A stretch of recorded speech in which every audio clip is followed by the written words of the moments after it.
Greetings everyone, my name is Nguyễn Diệp NguyênThế and I am from class 12A2 of Tân Châu High School.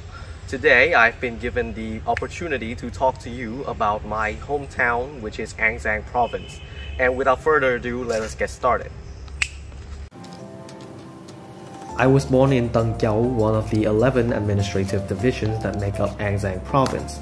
Giang is located in the Cửu Long River Delta in the south of Vietnam and is also the most populated province in said delta. The province is situated next to the Vietnam-Cambodia border and is the only province to have its territory on both sides of the Hậu River.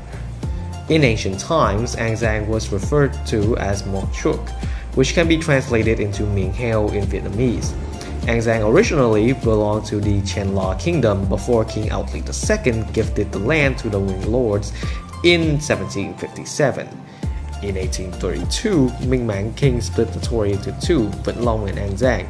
Both would later be combined into the province that we know today. Having gone through so many major historical events, Giang has built up a massive array of cultural specialities. One of the most significant pieces that goes into making Giang so unique is the cuisine. Some notable dishes that I would personally recommend to visitors of Giang is, first of all, bún cá, a type of rice noodle soup that's made with fish stock, which a lot of people I think would find very tasty. And next up is not actually a traditional dish of Giang, but people from far and wide in the country have gathered here to purchase a brand of chewy cake called bánh bò Nhất. It has a really sweet cake texture with a jelly-like consistency. I find it pretty nice. In addition, Châu Đốc, one of Giang's main cities, is also famous for a dish called mắm, a type of aged fish dish that is aged with salt, though it is not my first pick for food that tourists should try out, simply because it has such an exotic taste and the smell can put a lot of people off. But if you have the chance, I would still recommend it.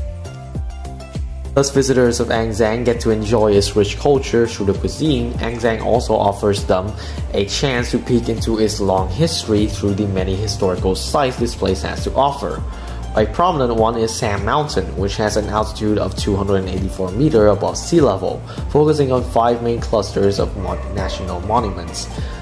They are Bà Chúa Sứ Temple, Tây An Tử, Thoại Ngọc Hậu Tomb, Hang Pagoda, and Nguyễn Hữu Cảnh Temple. This is also the place which houses more than 200 mausoleums, temples, pagodas, large and small, all packing with their own legendary stories and epics to regale onto visitors. Giang is also home to President Tôn Đức Thắng. His house can be found in My An Hamlet, My Hoa Hưng Commune. Here, visitors can enjoy the cultural and historical relic, as well as the memorial area of his childhood, which was built using 10 different work items such as his memorial temple, his memorial house, the park, his life gallery, as well as a retelling of the career of his presidency. The memorial area creates a magnificent, beautiful, and at the same time sacred picture which attracts both domestic and international visitors to visit and admire. Speaking of historical sites, we are currently at Dòng Hành Pagoda, one of the biggest and most important historical sites in all of Giang.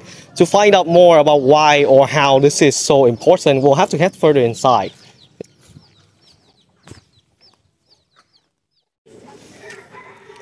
Dòng Hành Pagoda was first built in the late 1800s with a more traditional Vietnamese design. However, throughout its lifetime has undergone numerous changes, the most important of which happened around 100 years after its original construction.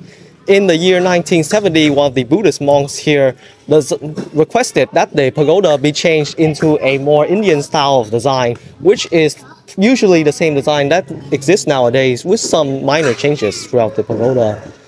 This is a Buddhist pagoda, and thus it holds a lot of cultural and religious influences throughout the people here, and it is also a very important military base which we will discuss now.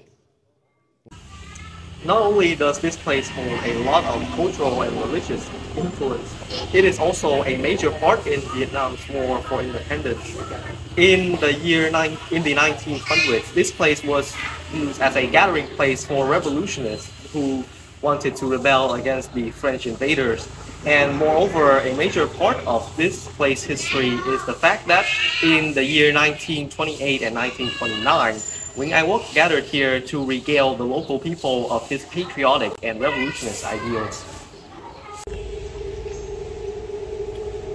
With all that said and done, to conclude this video, I would like to give a thank you to all of you who have watched this video all the way to this point. If you haven't visited Giang or haven't been here in a while, I would recommend that you do, because this video has in no way, shape or form given out everything that I need to say about my beloved hometown. This is barely scratching the tip of the iceberg. But if you do visit Giang, I think it would be a very worthwhile experience, because there are a great many things here that you can only experience by yourself and that I can never portray through words alone. And last but not least, I would like to give a thank you to everyone who has helped me in the production of this video, because it would not be possible without them. That's all. Have a good day.